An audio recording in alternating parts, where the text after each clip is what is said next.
Okay, this is the back of the gardener stand here at Princes Park from that aerial shot, and I am pretty certain that this beautiful old gum is the same tree which is in that 1952 aerial shot. Definitely. And this used to be, if you can remember, at Princes Park, used to be the car park, or part of the car park here. We actually used to train out here pre-season sometimes as well, back in the day. But that tree, that magnificent eucalyptus gum tree or whatever it is, that's the same tree that's in that 1952 aerial shot.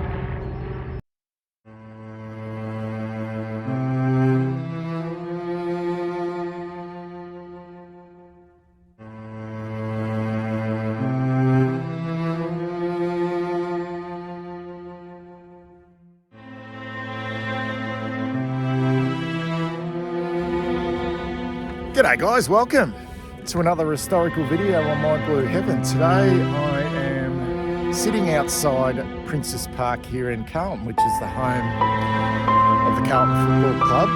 I'm not going to do a video at this stage on the ground itself. I will in time. I'm looking forward to taking a deep dive into the history of this ground. I'm more interested about the outskirts of the ground in this video. I mean, the ground itself has been here for such a long time. I mean, this club was formed in 1864 and Carlton have basically been here since then. So that's 160 years. And it's had massive transformation in that time. I want to have a look at this aerial shot from 1852 looking west, and obviously the ground itself, I mean, there's only two grandstands there. You've got the gardener stand, which is still here today. That's actually heritage listed. They can't remove that, although it's at this stage it looks like it's in a bit of disrepair. I mean, it hasn't been open for the public for some time. I wish the club would actually spend some money on it and restore it to its former glory.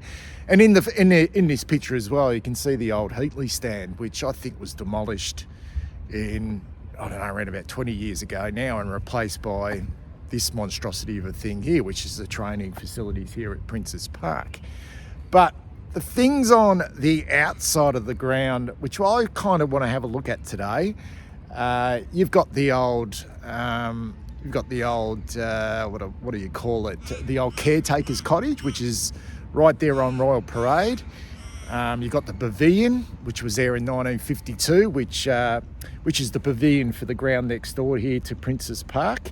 You've got all these trees which line the streets here outside of Princes Park. Now, they would have been here for a long time now. You got this tree adjacent to the ground, which is still here, and I want to take a bit of a stroll just down one of the streets to have a look at a really distinctive building which features in this 1952 aerial shot of Princes Park, and just do a little bit of a story on that. Have a look at this. This is the actual tree here in this aerial shot. Okay, I'm standing on Garton Street here, on the corner of Garton and also Richardson Street here. And I'm standing directly in front of that tree. All right, I'm walking up Richardson Street here in Carlton, heading towards the corner of Richardson and Arnold Street, which is no more than 250, 300 metres from the ground.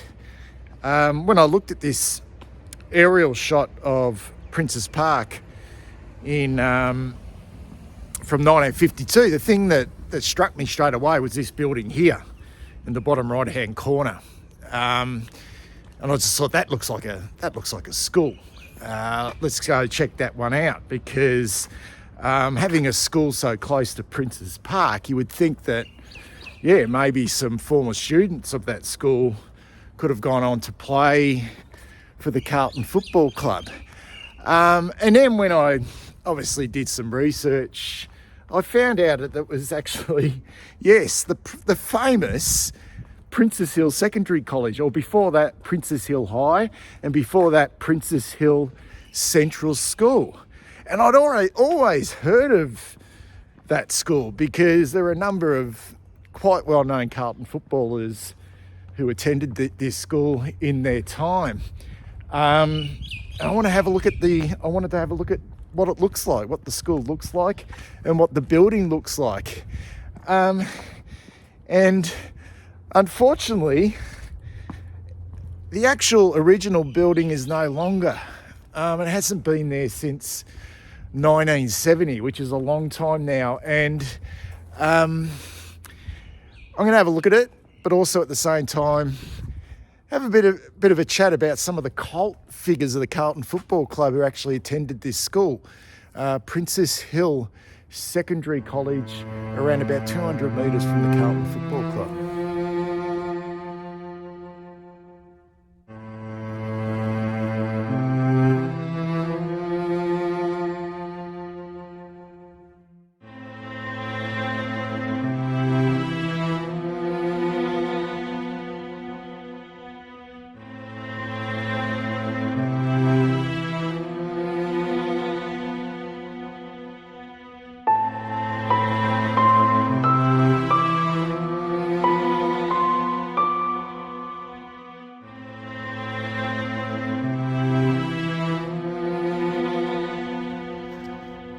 So here it is here, guys.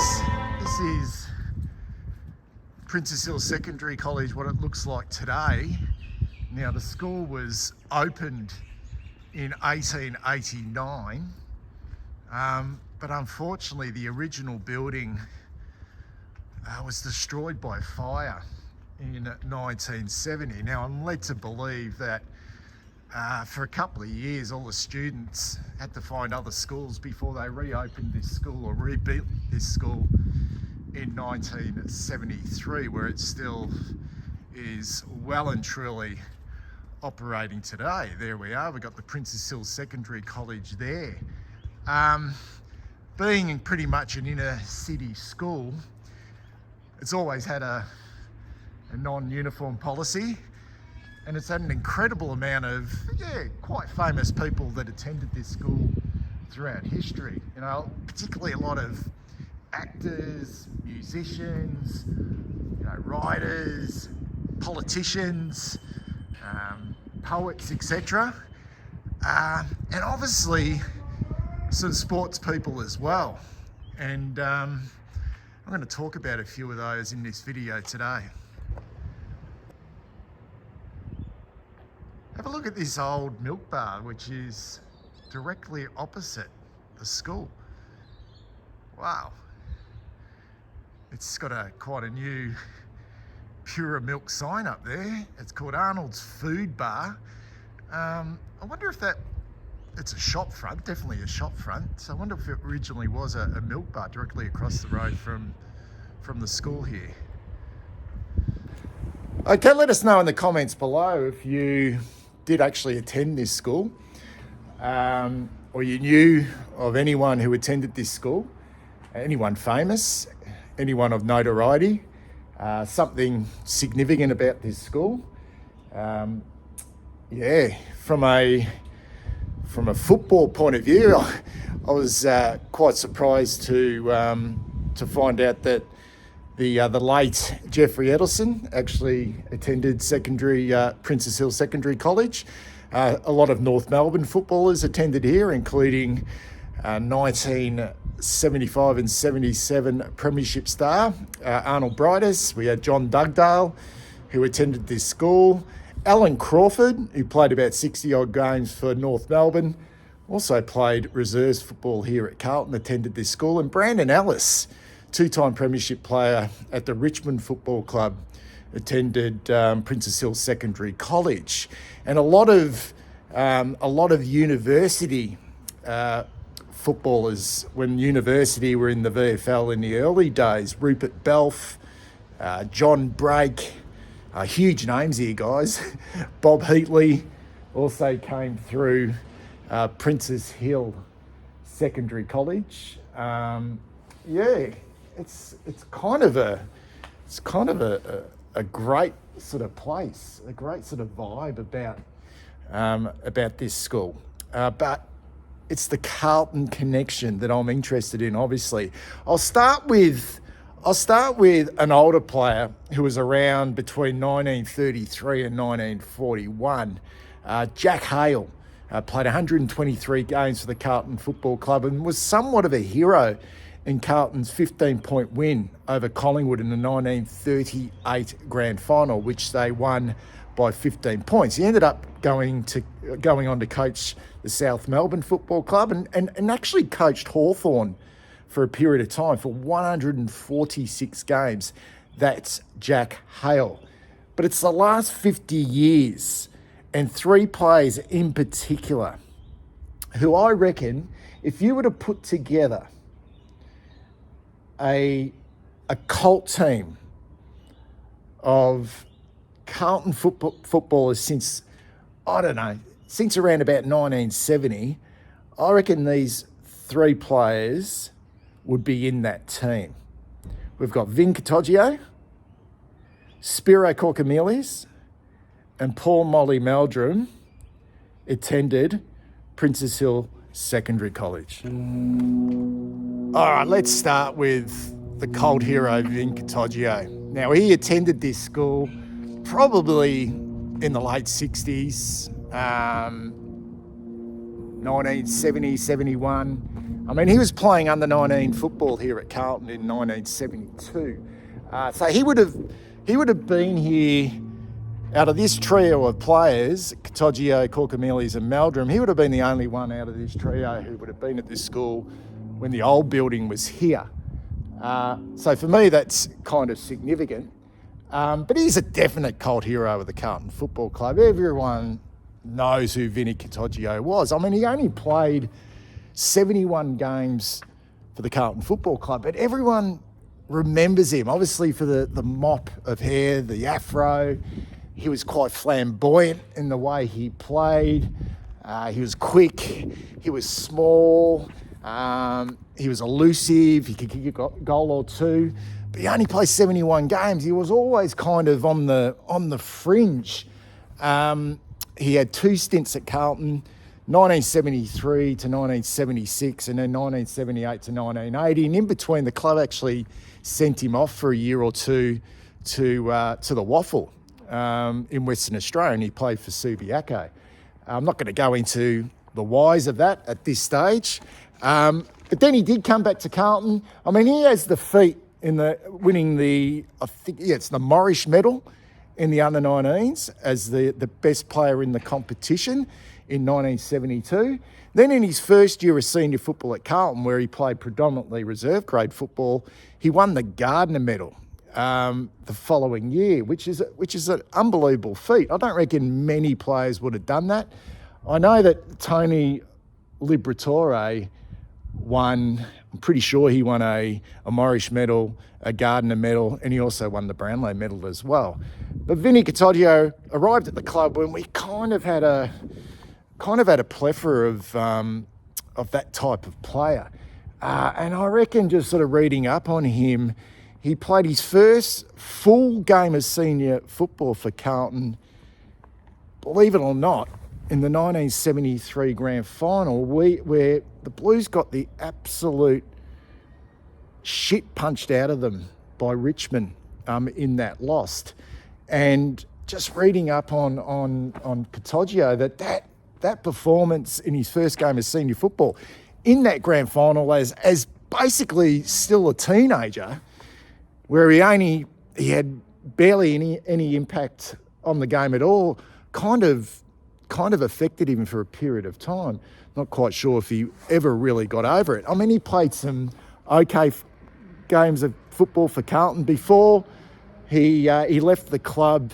I think it was in around about the end of 1980, and he was part of a deal which got us Greg Wells from the Melbourne Football Club. I think it was Michael Young, who was a 1979 premiership player for the Carlton Football Club, and Vin Catoggio, who went to Melbourne. And Greg Wells came to Carlton, and Greg Wells obviously played in the 1981 premiership for the Blues. Catoggio, I think, in a couple of seasons at Melbourne, played about 9 games, and then he finished his career at the Sydney Swans. But Vin Catoggio, yeah, 200 metres from Princes Park, went to school here. Amazing. Okay, I'm sitting in the little courtyard here, just sitting back. Next player I want to talk about is it's school holidays. Actually, that's why there's no students here, but there are lots of cameras. But I'm not causing any harm. I'm going to talk about the next sort of cult hero of the Carlton Football Club, who attended Princes Hill Secondary College, and that was one of my all-time favourites in Spiro Kourkoumelis. Now, Spiro, like Vin Catoggio, only played 62 games. It felt like he played more than that for us, Spiro Kourkoumelis. Between 1983 and 1985, he probably was his most prolific in regards to performance and games played. But like Catoggio, he was kind of squeezed out of the football club.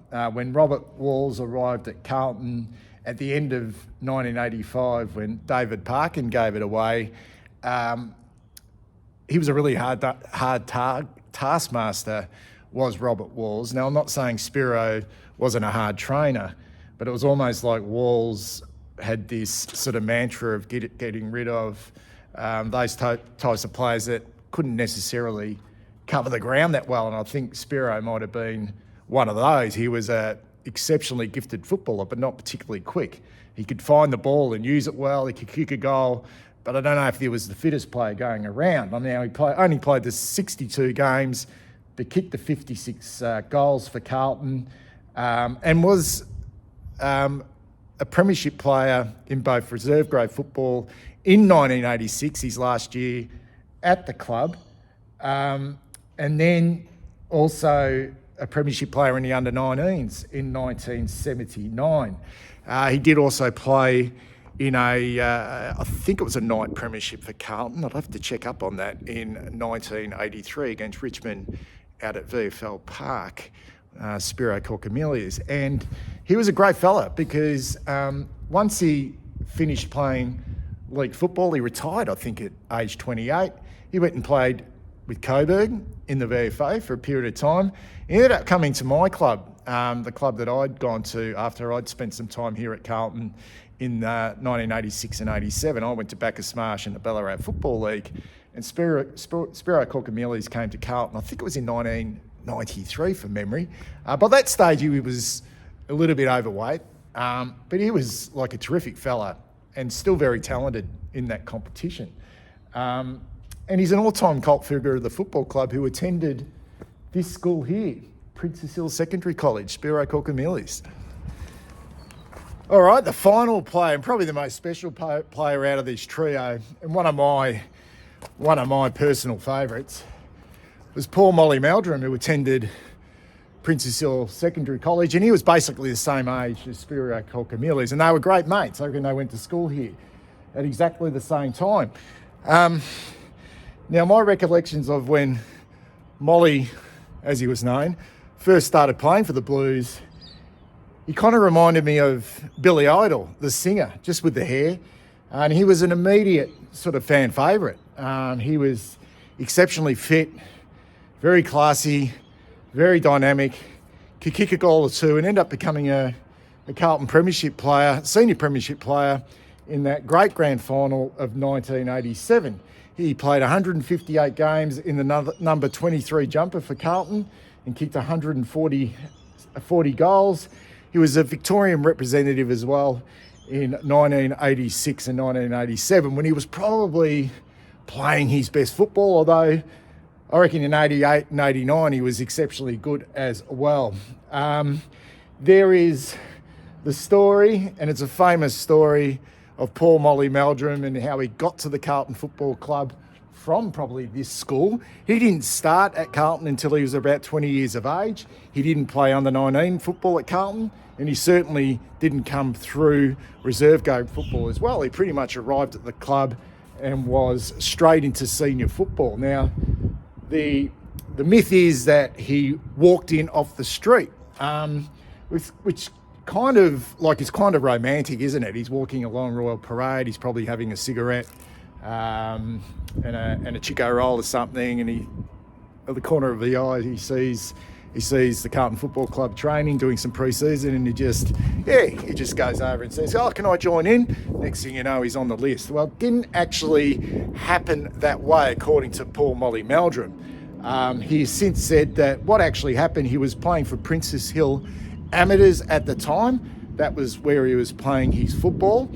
And Carlton recruiting manager Shane O'Sullivan, who's actually still at the football club in some capacity, he had a conversation. I mean, obviously Molly was starring at that level. He had a conversation with Shane O'Sullivan and just asked Shane O'Sullivan if it was a possibility that he could actually train and do a pre-season with Carlton. And Shane O'Sullivan assured him that he would get an invite and that would come in the mail. And apparently Molly waited and waited and waiting and waited, and it didn't arrive. So he then took it upon himself to go to the club, go into the front office, seek out Shane O'Sullivan and say, "Listen, mate, my invite hasn't arrived." And as they say, the rest is history. Paul Molly Meldrum attended this magnificent school, Princess Hill Secondary College.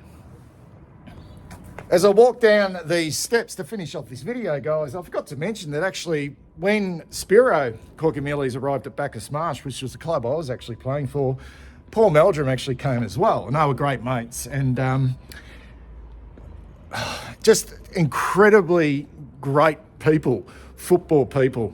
And Molly ended up being captain coach at Bacchus Marsh, the team I was a part of. And in 1995, we actually made the premiership, Bacchus Marsh's first ever premiership in the Ballarat Football League. Unfortunately, we were smacked by North Ballarat it's around about 10 goals in the end.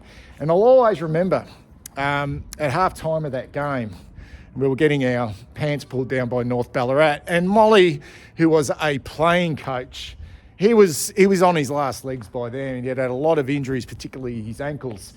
And we were playing him pretty much as a deep forward because he had no ability to be able to cover the ground, given his body. But I went into the medical room at half time to get some restrapping or something like that, and there was Molly on the rub-down bench with a medico, and the medico was trying to find a spot in his ankle to be able to jab. He was in that much pain. He was getting needles, jabbed into his deteriorating ankle just so he could actually finish the game in 1995, and that was the end of Molly Meldrum and his time in football. But what a great Carlton man, Paul Molly Meldrum, who attended here, the Princess Hill Secondary College. Anyway, guys, that's about it on another historical video on My Blue Heaven. And I'll be back to do a few more of these in time. Speak soon.